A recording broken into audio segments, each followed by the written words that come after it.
오늘부터 요한 1서를 중심으로 말씀을 상고합니다. 요한 1서는 사도 요한이 쓴 세 개 편지가 있죠. 요한 1서, 2서, 3서 중에 첫 번째 것이죠. 사도 요한은 요한 복음도 썼어요. 그리고 요한 1서, 2서, 3서도 썼고요. 그리고 요한 계시록도 쓴 걸로 그렇게 보면 총 5권의 신약 성서를 기록한 신약 성경의 제2의 저자라고 이렇게 말할 수 있는 사도 바울에 이어서 그런 분입니다. 12사도 12제자들 중에 요한은 가장 오래 사는 사람으로 알려져 있어요. 저는 거기에서 뭘 느끼냐면은 오래 사는 사람들은 오래 살아야 될 이유가 있나 보다, 그런 생각도 해보게 되었습니다. 요한 1서는 흔히 초신자들에게 읽기를 권하는 그런 서신 중에 하나입니다. 왜 그럴까요? 요한 1서는 예수님을 갓 믿은 사람들에게 쓴 책이기 때문일 것입니다. 이것은 요한복음과 대조가 됩니다. 요한복음은 불신자를 대상으로 쓴 게 틀림이 없습니다. 요한복음 20장 31절에 이런 언급이 있는데요. 오직 이것을 기록하면 너희로 예수께서 하나님의 아들 그리스도이심을 믿게 하려 하며 또 너희로 믿고 그 이름을 힘입어 생명을 얻게 하려 함이다. 그렇게 얘기를 했습니다. 거기에 비해서 우리 암송 구절에도 나왔죠. 요한일서 5장 13절은 뭐라고 말했냐면 내가 하나님의 아들의 이름을 믿는 너에게 이것을 쓴 것은, 그렇게 얘기했죠. 그러니까 이미 하나님의 아들의 이름을 믿는 사람들에게 쓴 거다. 그렇게 묘사를 하고 있는 것이죠. 그런 점에서 이것은 예수를 믿는 초신자들 뿐만이 아니라 예수님을 믿는 오래된 신자들도 이 요한일서의 메시지를 경청해야 된다고 생각을 해요.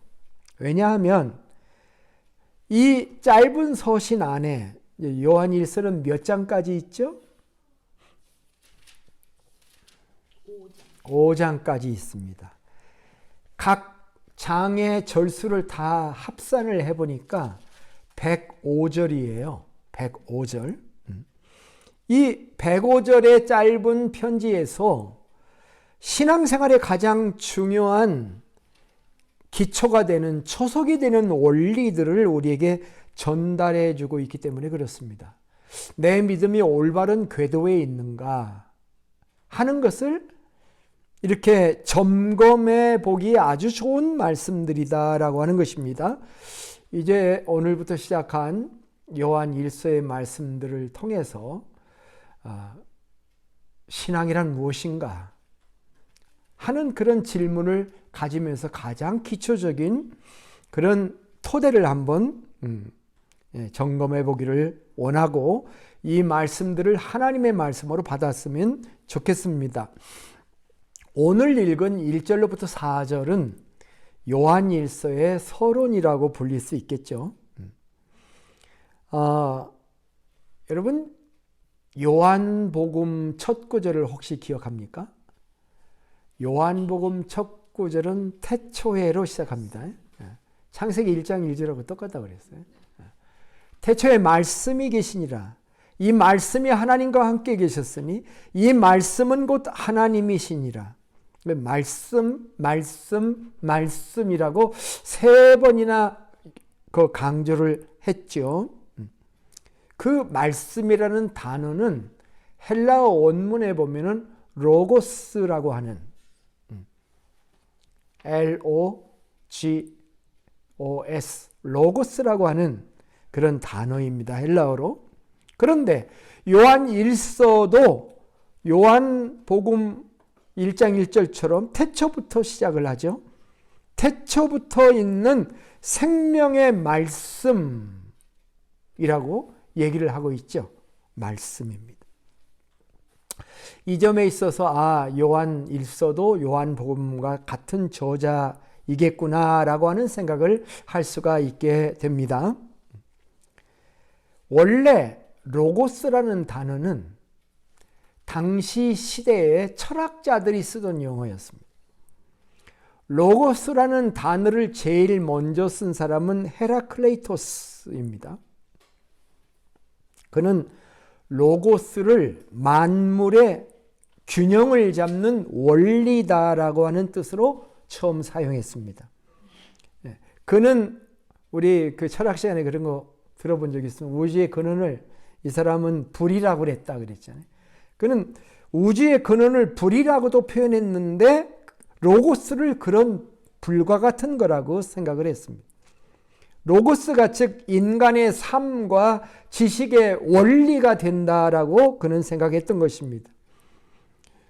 그 이후에 로고스론을 주장한 사람들이 아주 많이 생겨났는데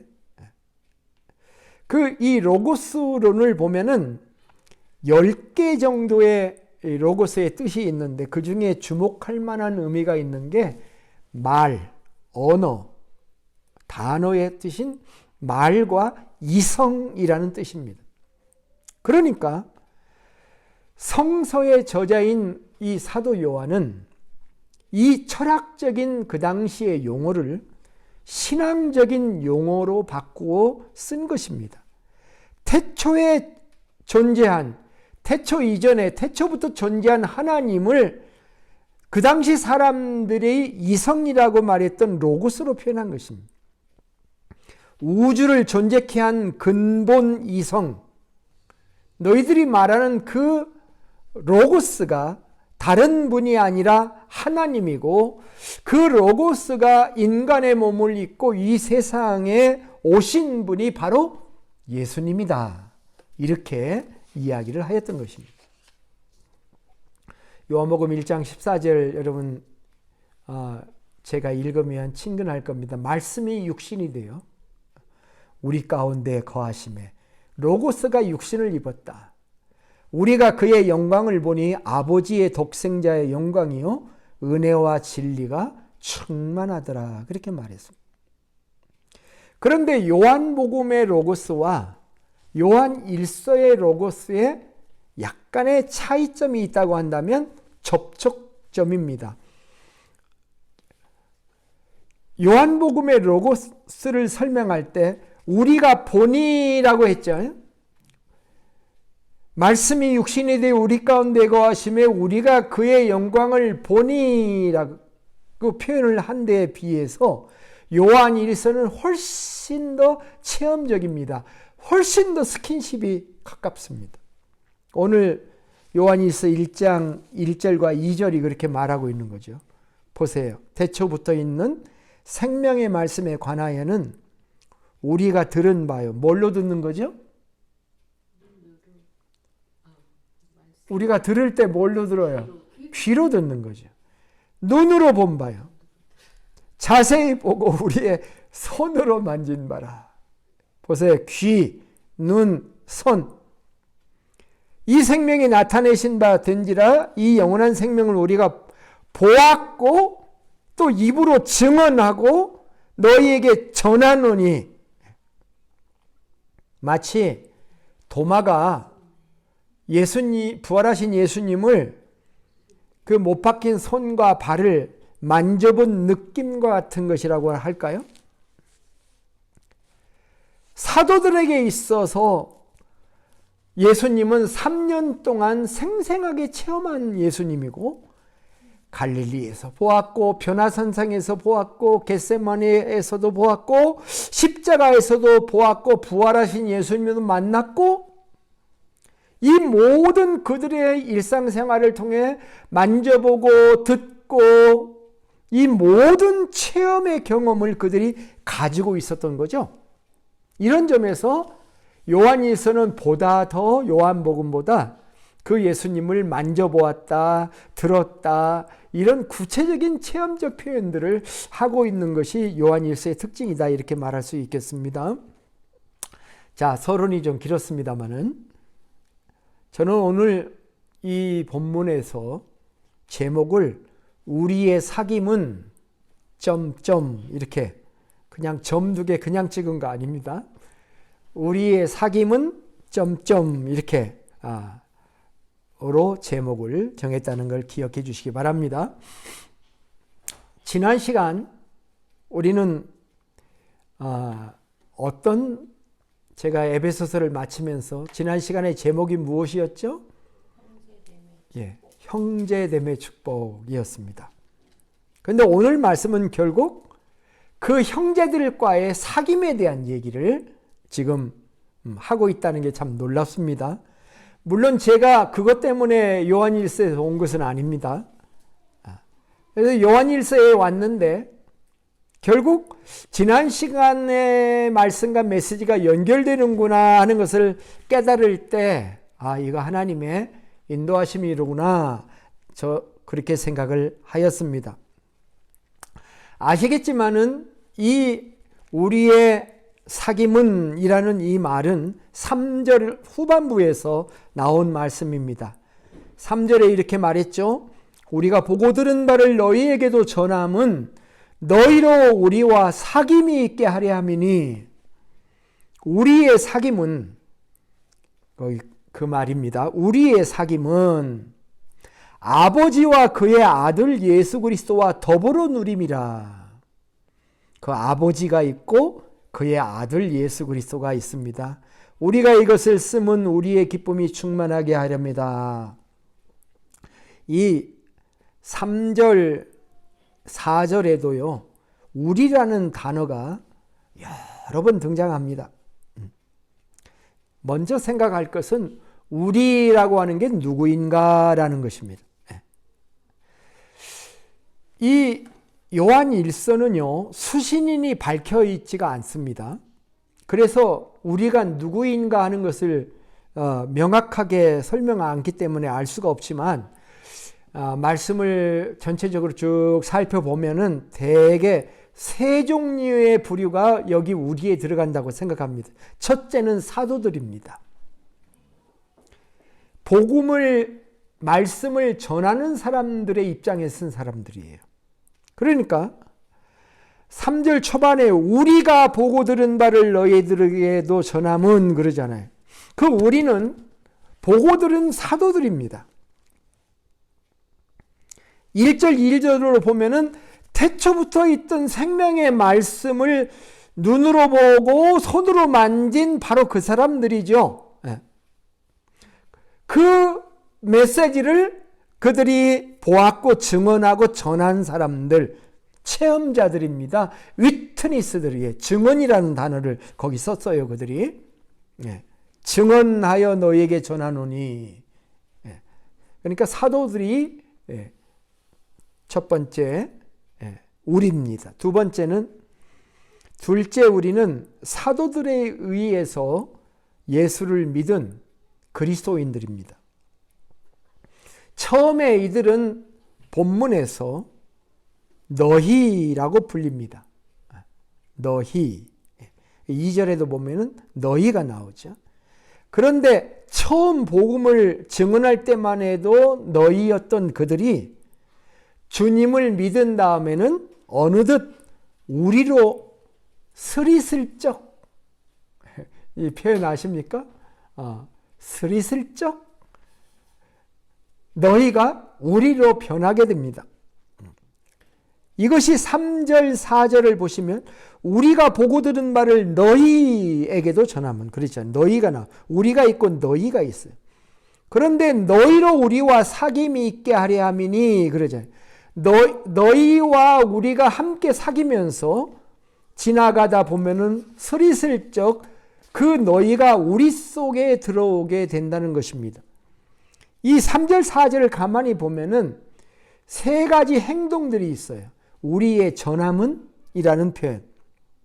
들은 바를 너희에게 전함은, 그 다음에 우리의 사귐은, 4절에 우리가 이것을 쓰면, 그렇죠?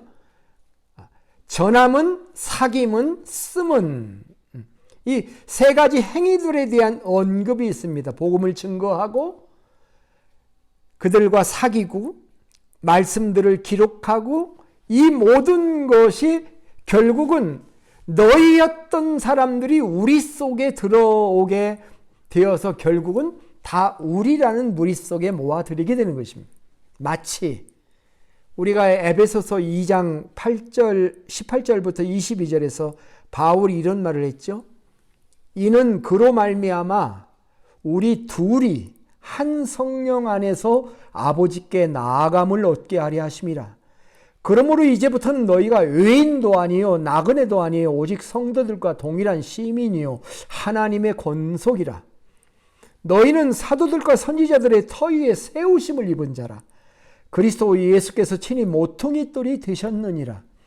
그의 안에서 건물마다 서로 연결하여 주 안에서 성전이 되어가고 너희도 성령 안에서 하나님이 거하실 처소가 되기 위하여 그리스도 예수 안에서 함께 지어져 가느니라 함과 같다는 것입니다.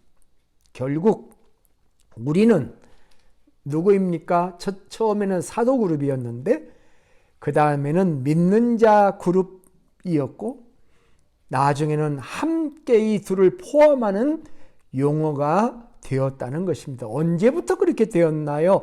몇 장 몇 절부터 그렇게 바뀌게 된 건가요? 너희가 우리로 바뀌었나요? 그렇게 묻는다면 제가 몇 절이라고 말을 할 수는 없겠습니다. 그런데 그것을 알기 위해서는 1장을 넘어갈 필요조차도 없다고 생각합니다. 예를 들면 1장 5절을 한번 보시면 이런 말씀이 있습니다. 우리가 그에게서 듣고 너희에게 전하는 소식은 이것이니 곧 하나님은 빛이시라. 그에게는 어둠이 조금도 없으시다는 것이니라. 자, 이 1장 5절을 보면 우리가 있고 너희가 있고 그가 있습니다. 그죠? 그에게는 그렇잖아요. 여기서 우리는 사도고 너희는 이 편지를 받는 사람이고 그는 예수님 생명의 말씀인 바로 그분이죠.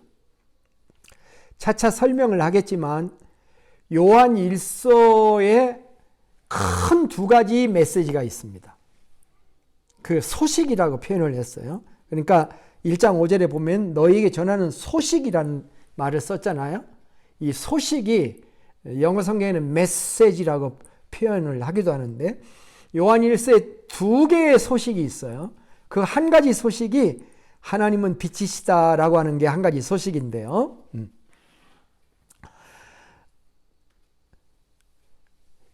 이 말씀이 1장 5절이 얘기하는 것은 이겁니다. 우리가 어둠이 아닌 빛 가운데 살아야 된다. 이게 대전제입니다. 우리는 빛 가운데 사는 존재다. 그런데 또 하나 우리에게 말해주는 것은 현실적으로는 우리가 그럼에도 불구하고 어둠에 들어갈 수가 얼마든지 있다. 이게 참 다행스러운 거죠. 그죠? 현실적인 거죠.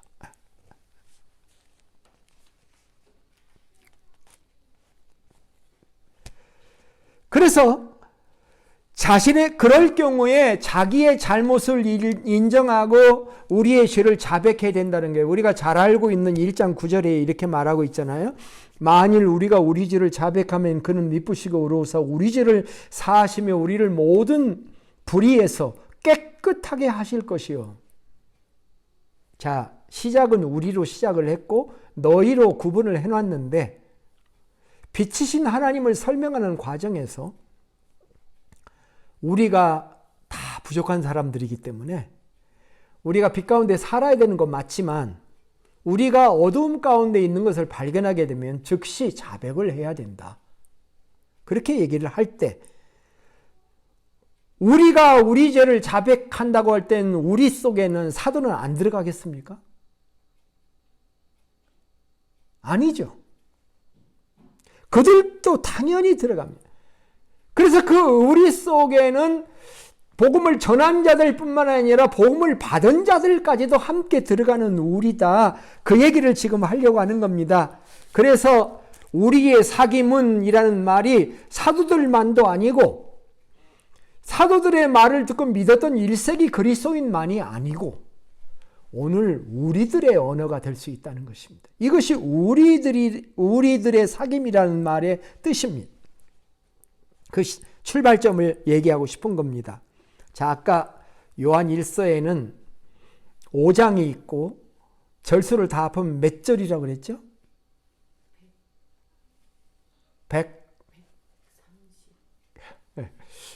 105절. 두 번째 물었으니까 안 잊어버리겠죠. 잊어버려도 괜찮습니다. 여러분의 죄가 아닙니다. 인포메이션이 세상에 하도 많으니까. 105절 9절이 있는데 제가 갑자기 무슨 관심이 생겼냐면 도대체 요한 1서에 우리라는 말이 몇 번이나 나올까 그게 궁금증이 생겼어요. 그래서 막 찾아봤어요. 요한 105절 중에 우리라는 말이 들어있는 구절이 53절이에요. 53절에 우리라는 말이 들어있어요. 그런데 한 절에 우리라는 말이 한 번만 들어있는 구절보다 두세 번 들어있는 구절이 더 많아요. 그래서 다 카운트 해보니까 53절 중에 99번 우리라는 단어를 썼어요. 99번. 그러니까 어떻게 보면은 요한 1서는 우리의 책이에요. 우리의 책. 나나 당신도 있지만 우리라고 하는 것을 엄청나게 강조하고 있는 책이다라고 하는 것입니다. 여러분, 우리가 중요합니다. 왜냐하면 나 혼자 신앙생활 할 수도 혼자 잘할 수도 혼자 열매 맺을 수도 없기 때문에 그렇습니다. 우리가 에베소서 공부하지 않았습니까? 예를 들면 우리가 다 하나님의 아들을 믿는 일과 아는 일에 하나가 되어 그리스도의 장성한 분량에 충만한 데까지 이르는데 우리가 다 함께 하는 거예요. 혼자 잘하는 게 절대 아니다라고 하는. 절대 나 혼자 신앙이 잘할 수가 없습니다. 모든 사람이 걸어가는 길을 우리도 걸어갑니다. 구약 백성들은 광야에서 걸어간 길을 우리도 걸어갑니다. 선대의 신앙을 좀 배웠으면 좋으련만 우리 각자들은 모두 다 자기의 시행착오를 거쳐 미래의 길을 걸어가고 실패와 좌절을 통과하게 됩니다. 그럴 때 필요한 게 우리입니다. 자, 여기까지 말씀을 간단히 정리하자면 첫 번째 강조하고 싶은 것은 오늘 말씀 속에 우리의 사귐은이라고 하는 우리는 내 자신도 포함되는 우리다라고 하는 것입니다. 남 얘기가 아닙니다. 우리 얘기입니다. 이제 두 번째 주제로 넘어가려고 합니다. 그것은 우리의 사귐에 대한 이야기입니다. 자, 오늘의 핵심되는 사항은 바로 이것입니다. 우리의 사귐에 대해서 사도가 말하는 그 핵심 사항이 뭐냐는 겁니다. 우리가 사귀는 사귐이 불신자들이 친구들하고 사귀는 사귐하고 뭐가 다르냐 하는 것입니다. 그리스도인의 사귐이 난 크리스찬의 사귐과 차이가 뭐냐 하는 것입니다. 결론은 우리의 사귐은 너무너무 은혜스럽고 너무너무 깊이가 있는 것이다라고 이야기를 하고 있는 겁니다. 3절의 말씀을 보겠습니다. 우리가 보고 들은 바를 너희에게도 전함은 너희로 우리와 사귐이 있게 하려 함이니 우리의 사귐은 아버지와 그의 아들 예수 그리스도와 더불어 누림이라. 자, 보세요. 그 구절을 잘 들여다보세요. 우리가 예수님을 전하는 목적이 뭐냐 하는 것입니다. 우리가 다른 사람에게 예수님을 전한다고 합시다. 내가 살면서 몇 사람에게 예수님을 전했다라고 합시다. 그런데 오늘 사도 요한은 이 말씀에서 예수님을 전하는 목적은 바로 그 사람과 사귐을 갖게 하는 것이다 라고 얘기하고 있다는 것입니다. 이게 유심히 봐야 될 부분이에요. 놀랍게도 예수님을 전하는 목적이 영혼 구원이 아니라고 말한 건 아니겠죠. 영혼 구원만이 아니라 전하는 자와 전함을 받는 자의 사귐, 거기에 전함의 목적이 있다라고 표현을 한 것입니다. 물론 이렇게 생각해 볼 수도 있어요. 요한 일서를 받는 사람들이 이미 예수 믿어서 구원받은 자들이기 때문에 그렇게 썼을 수도 있지 않겠느냐. 그 말도 이해를 할 수가 있습니다만은 사도 요한의 이 관점, 사귐을 말씀 전파의 목적으로 삼았다는 이 지점은 복음을 전하는 사람, 전도자들까지도 교회 입장에서도 깊이 생각하고 주목해 봐야 할 언급이라고 저는 생각합니다. 진정한 전도는 복음만 전해주는 것이 아니라 바로 그 사람과 진정한 사귐도 가질 수 있어야 한다는 것입니다. 단순한 어떤 사실을 증거해 주는 게 아니라 그와의 관계를 이어나가는 것이라고 규명했다는 점에서 참 놀랍습니다. 자, 또 하나 생각할 것은 이 말씀에서 사도는 우리의 사귐의 성격을 규정하고 있다는 것입니다. 우리의 사귐이라는 게 뭐냐 하는 거예요. 이 부분이 가장 중요하기도 하고 특별합니다. 즉 우리의 사귐은 아버지와 그의 아들 예수 그리스도와 더불어 누림이라 하는 말씀입니다. Our fellowship is with the Father and with His Son Jesus Christ. with 라는 말로 썼어요. 영어에서는 fellowship이라고 썼는데 헬라어 원본에는 코이노니아라는 단어입니다. 이 코이노니아라고 하는 단어는 나눔, 참여, 접촉, 교제, 친밀함 이런 의미를 가진 단어입니다. 우리의 사귐이라는 우리의 나눔, 우리의 참여, 접촉, 교제, 친밀함. 어떻게 보면 이 사귐과 교제와 참여, 이것이 우리가 교회에 나오는 이유입니다. 초대교회의 샘플이 있습니다. 사도행전 2장 41절에서 42절에 보면 그 말을 받은 사람들은 침례를 받음에 이날의 신도의 수가 3,000이나 더하더라.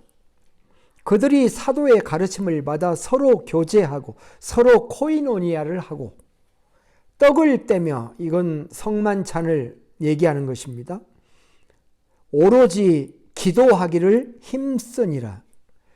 이 구절에 초대교회 부흥의 4대 요소가 등장하는데 첫 번째는 사도의 가르침, 그 다음에 교제, 성만찬, 기도, 이런 것들이 그 내용이고, 여기에서 교제는 서로 교제라고 말을 했기 때문에 그리스도인끼리의 교제를 의미하는 것으로 보입니다.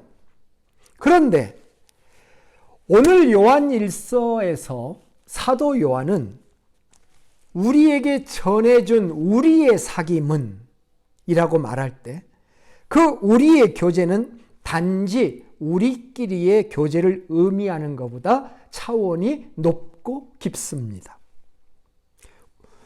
이렇게 말했죠. 우리의 사귐은 아버지와 그의 아들 예수 그리스도와 더불어 누림이라는 말씀 속에 드러납니다.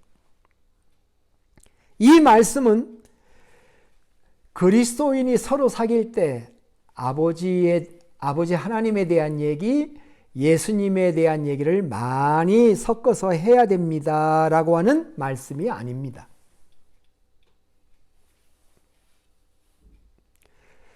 오히려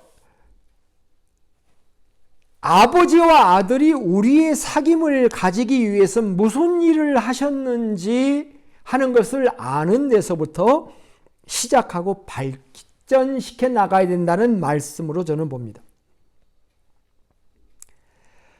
우리는 아버지와 아들과 사귀기 위해서 어떤 큰 희생이나 선행이나 특별한 행동들을 해야 될 필요가 없습니다.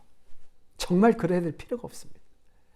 우리가 누군가를 사귀려면 좀 뭔가 하잖아요. 우리가 이쁘게 보이려고 한다든지 좋게 이미지를 주려고 한다든지 뭔가 좀 이렇게 준비하고 만나기 전에 그렇게 하잖아요. 근데 우리가 그와 사귀기 위해서 그럴 필요가 전혀 없습니다. 하나님과 예수님과 사귀기 위해서 우리가 애쓸 필요가 없습니다. 왜냐하면 이미 그는 나를 사랑하시고 나와 관계를 맺으셨고 나와 교제하시고 나를 위해서 엄청난 일을 해주셨기 때문에 그가 나를 위해서 해주신 일을 묵상하는 일로부터 시작하는 것이 올바른 길이다라고 생각합니다. 제가 사도 바울의 서신에서 코이노니아라는 단어와 요한 서신에서의 코이노니아라는 단어를 좀 살펴보았습니다. 그러면서 내린 결론이 그겁니다. 주님은 나를 사귀어 주셨고 나와 코이노니아를 이미 가지셨고 지금도 가지고 계시다라고 하는 것입니다. 제가 신약 성경에서 두 개의 구절을 여러분과 함께 나눠보겠습니다. 바울의 서신에서 나온 건데요. 고린도전서 10장 16절 한번 찾아보시면 고린도전서 10장 16절 우리가 축복하는 바 축복의 자는 그리스도의 피에 참여함이 아니며 우리가 떼는 떡은 그리스도의 몸에 참여함이 아니냐. 여기 참여함이라는 단어가 코이노니아라는 단어예요.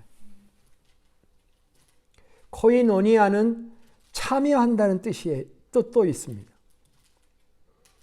그 구절을 코이노니아로 읽어보면 이렇습니다. 우리가 축복하는 바 축복의 자는 그리스도 피에 코이노니아 함이 아니며 우리가 떼는 떡은 그리스도의 몸에 코이노니아 함이 아니냐.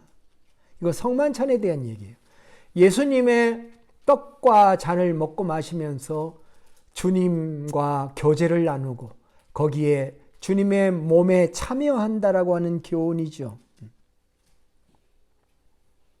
두 번째 구절은 빌립보서 3장 10절로부터 12절입니다.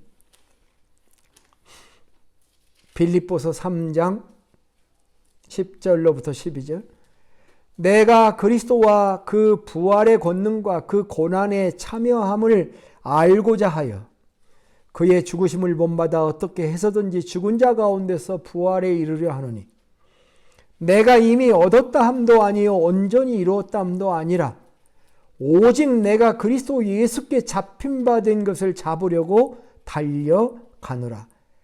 그리스도와 부활의 권능과 그 고난에 참여함을 알고자 하여 그랬습니다. 이 구절은 성만찬을 넘어서 예수님의 삶에 참여하기를 원하는 고난 가운데 그의 삶을 죽음과 부활을 경험하는 데까지 나아가는 헌신을 전제하고 있는 것입니다. 바울은 고난을 주님과의 사귐의 관점에서 사용하고 있는 것입니다. 여기서 한 가지 코페르니쿠스적 질문을 합니다. 획기적 질문이죠. 전환의 질문입니다. 아버지와 아들과 함께한 이 사귐은 언제부터 시작된 것이냐 하는 것입니다. 내가 시작했나요? 아버지가 먼저 시작했나요? 앞으로 보겠지만 요한일서 4장 10절부터 11절에 이런 말씀이 있습니다. 사랑은 여기 있으니 우리가 하나님을 사랑한 것이 아니요 하나님이 우리를 사랑하사 우리 죄를 속하기 위하여 화목제물로 그 아들을 보내셨습니다. 사랑하는 자들아 하나님이 이같이 우리를 사랑하셨은즉 우리도 서로 사랑하는 것이 마땅하도다. 우리가 주님과 사귐과 교제를 가질 수 있는 스타팅 포인트가 여기에 있습니다. 그것은 그가 먼저 나를 사랑해 주었다는 것입니다. 나를 찍어주셨다는 것이죠. 태어나기도 전에 우리는 주님과의 교제가 시작이 되었던 것입니다. 내가 태어난 이후에도 못난 나를 이기적이고 자기중심적인 나를 사랑하시고 기다려 주셨다는 것입니다. 그가 나를 사귐의 대상으로 여겨 주셨다는 것입니다. 코이노니아 해 주셨다는 것입니다. 교제해 주셨다는 것입니다. 알아듣지도 못하는 애기한테 사랑한다고 엄마 아빠가 얘기를 하고 뱃속에 놓고도 사랑의 언어를 말했던 것처럼 그 하나님은 나를 사랑하신다고 너는 내 아들이라고 내 자녀라고 부르시고 내가 너를 위해서 십자가에 죽었다라고 말씀해 주셨다는 것입니다. 그가 나를 선택하여 교제해 주셨다는 것입니다. 이것이 우리가 형제와 사귐을 나누고 교제할 수 있는 이유입니다. 이것이 사귐에 대해 부정적 견해를 가지고 있는 사람들, 사랑의 실패자들에게 주시는 하나님의 말씀입니다. 현대의 교회에는 사랑의 상처를 받은 많은 사람들이 존재합니다. 교회에서 받은 상처 때문에 그리스도인의 교제를 멀리하고 혼자 떨어져서 외롭게 신앙생활을 하고 있는 사람들이 여전히 이 땅에는 참 많이 있습니다. 본문은 우리에게 권면합니다. 우리의 사귐은 아버지와 그의 아들 예수 그리스도와 더불어 누리는 사귐이야 라고 말씀하십니다.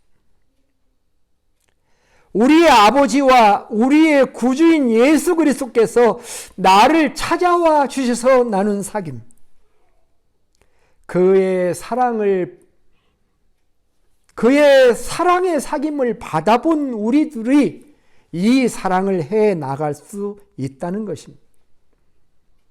그럴 때 우리의 기쁨이 충만하게 됩니다. 우리가 이것을 쓰는 것은 우리의 기쁨이 충만하게 하려 함이라. 그런 4절에서 말씀의 피어리드를 찍었습니다. 말씀을 맺으면서 몇 가지 적용점을 살펴보려고 합니다. 첫째, 우리의 사귐은 인간 대 인간의 사귐이 아니라는 사실을 알고 사귐을 가져야 됩니다.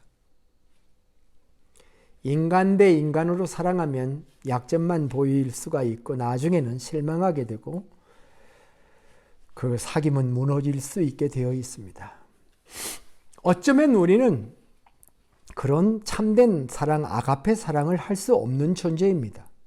수많은 사람들이 I love you를 표현하고 손가락을 이 옷에서 이렇게 사랑을 표현합니다만은 또 결혼식에 얼마나 놀라운 서약들이 있습니까만은 이 세상에는 사랑의 참사들이 참으로 많은 것을 우리가 알 수가 있습니다. 그러나 우리의 사귐 속에 하나님과 예수 그리스도의 사귐을 함께하는 이들이 나눌 수 있는 사랑의 사귐은 차원이 다른다 이렇게 말할 수가 있겠습니다. 절대 1대1의 사귐이 아니라 우리의 사귐 안에는 예수님과 하나님의 사귐이 함께 있는 그 사랑, 그 아가페 사랑의 사귐이 있다는 걸 생각해야 될 것입니다. 두 번째는 우리와 사귐과 교제를 가져주시는 하나님을 끊임없이 찬양해야 되겠다는 생각을 했습니다. 나에게 말을 걸어오시고 내가 말할 때 답해 주시는 하나님의 은혜가 참 큽니다. 성령 말씀으로, 때로는 성령으로 그분은 내게 말씀해 주십니다. 때로는 스치는 바람으로, 때로는 폭풍 같은 강력함으로 말씀해 주시고, 때로는 세미한 음성으로 말씀해 주시며 나와 대면해 주시고 변함없이 거기에 계시며 말씀하시는 하나님의 은혜가 얼마나 큰 것인가.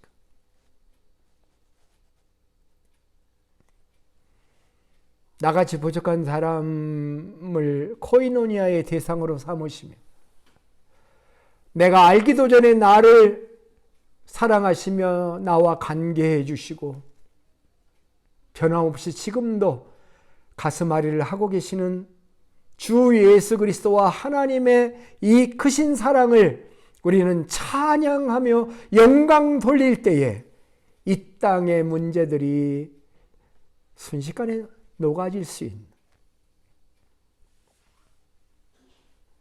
셋째는 하나님의 사랑 예수 그리스도의 희생과 헌신에서 나오는 교제를 추구해 가십시다. 주는 사랑이 때로는 힘이 들지만 나를 위해 자신의 목숨을 주신 하나님의 사랑을 생각하면 우리는 그 사랑의 교제 가운데서 형제를 섬길 수 있고 그들의 필요를 공급해 줄 수 있으리라고 생각합니다. 우리의 사귐에 아버지 하나님과 예수 그리스도가 계셔야 합니다. 우리와 다른 그리스도의 관계가 하나님과 예수님의 관계와 같은 관계가 되어야 합니다.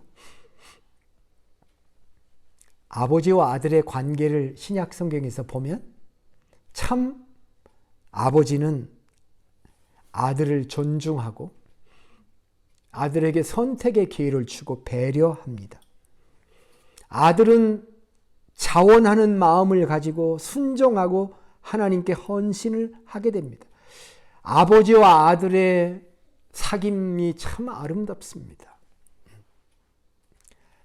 그와 같이 하나님과 아들 예수 그리스도의 사귐, 그 사귐이 우리들의 사귐이 되어서 그리스도인의 선한 교제를 통해 이 땅이 구원받고 하나님의 나라가 완성되어져 갈 소망을 우리는 가져야 될 것입니다. 이런 사귐이 있는 세인트 조지 한인교회가 되기를 주님의 이름으로 축복합니다. 말씀을 마치면서 제가 오늘 우리의 사귐을 설명하는 그런 그림 하나를 보여드리겠습니다. 여러분이 이미 잘 보신 그림입니다. 이게 우리의 사귐은 땡땡입니다. 이 땡땡은 하나는 예수님이고 하나는 하나님이시다. 예수님의 아버지이신 하나님. 그리고 스마일이 있습니다. 우리의 사귐은 땡땡 하나님과 예수 그리스도가 함께하는 사귐. 그래서 하나님의 눈, 예수님의 눈이 강력하게 역사하는 우리의 사귐이 되었으면 좋겠다. 우리가 비록 소수지만 이런 사랑을 하면 이곳이 하나님의 나라고 천국을 경험하는 지상천국이 될 줄로 믿습니다. 항상 내 힘으로 사랑하려고 하지 말고 내 힘으로 교제하려고 하지 말고 하나님과 예수 그리스도의 교제, 그리고 그분이 우리 안에 들어와서 우리의 교제 안에 주님과 예수님이 함께하는 아름다운 사귐과 교제가 있는 우리가 되기를 주의 이름으로 축복합니다. 기도하겠습니다. 하나님 아버지와 아들의 교제, 그리고 우리와의 교제, 우리와 함께 해주신 하나님의 사랑의 교제에 감사를 드립니다. 이 주님과의 교제가 우리의 기쁨이고 능력입니다. 우리 교회에 이런 코이노니아가 있기를 기도합니다. 우리가 세상에 지친 심령들을 품을 수 있는 교회가 되게 해 주시옵소서. 우리가 어떻게 세상을 섬기고 사람들과 바른 교제를 가질 수 있는지 우리 힘으로는 할 수 없으니 도와주시고, 우리의 교제에 주님을 초청하오니 오셔서 함께 해주시고, 이 교제권에 너희가 우리로 변하는 일들이 계속 일어나서 우리 모두가 예수 그리스도와 하나님과의 함께 나누는 사귐을 통해 이 땅을 하나님의 나라로 바꿀 수 있는 능력 있는 저희들 되도록 축복하여 주시옵소서. 존귀하신 예수님의 이름으로 기도합니다. 아멘.